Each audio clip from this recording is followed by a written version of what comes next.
Tyler, how tough is it to know that it's over, and you guys came close to going to another bowl game, but you just couldn't quite replicate the magic from last year? Uh, it's tough. I ain't gonna lie. Part of it's a little sad, a little dragging.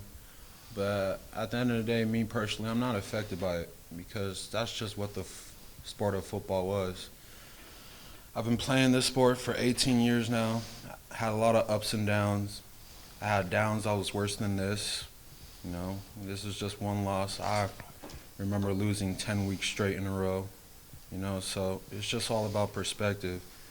And thinking about a game like this, rivalry game, we knew the importance of it back in our home crowd, trying to finish strong. We just weren't being honest with ourselves as who we are as a team out there. And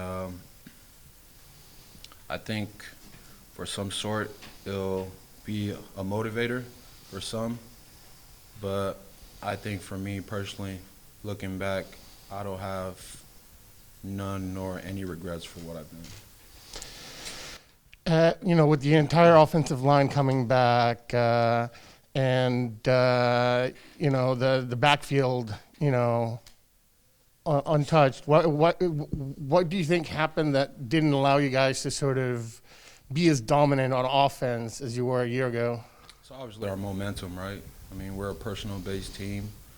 Some guys, our guys' drive is just putting them in the game and letting them build that momentum up and up and up. That's how I kind of work. So being personnel-based, going in and out of certain looks, getting into a certain look and then changing it to something different. It's something that can, be schemed around by the other side of the ball, but at the same time, it's just that extra amount of detail on our end that we need to buy in and just focus on because at the end of the day, we're in control of that action. That 3rd and 1 midway through the third quarter where you get stuffed, how much would you have just wished to get the chance to get to that 4th and 1 to build that momentum and cut into the 26-9 deficit and give you guys a chance in the fourth quarter? I personally believe that flipped the game right there and there.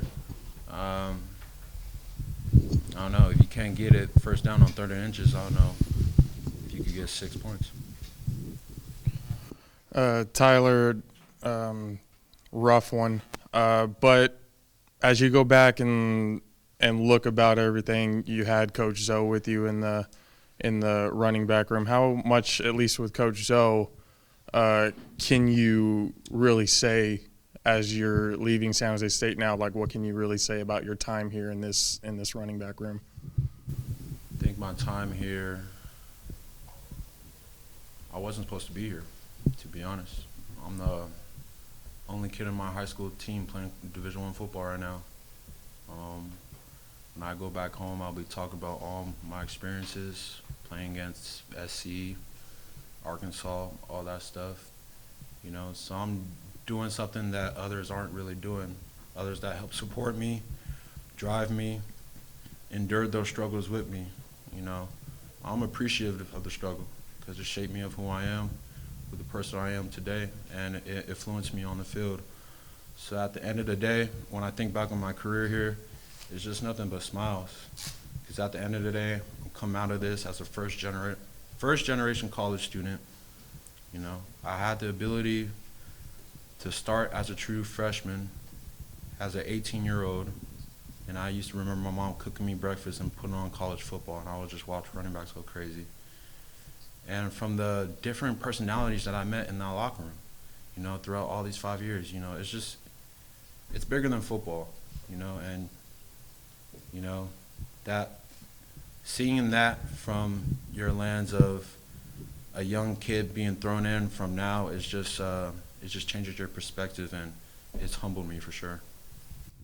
And at this point in time, are there any plans for the future? Is there any maybe NFL prospects? Is just going to take some time to kind of? Yeah, for sure, NFL. I mean, when I'm out there, I feel I belong there. It's nothing that I would question. So, and I think my film is good enough to speak for itself. So it's just a matter of showing up at March and putting on a good show.